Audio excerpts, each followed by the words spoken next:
pag-ampo sa hapon.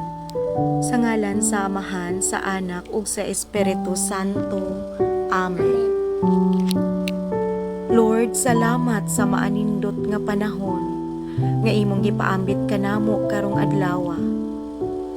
Daghan kaayong salamat Ginoo sa imong mga balaang mga giya, ug sa pag-uban nimo kanamo karong adlaw sa among mga lakaw, ug sa pagpanalangin nimo kanamo sa panahon sa among trabaho.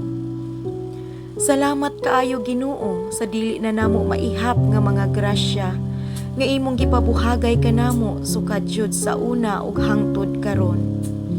Salamat kaayo Ginoo sa kaayuhan sa among mga panglawas ug sa kanunay imo unta kaming ilikay sa mga disgrasya ug daotang kapalaran. Amen.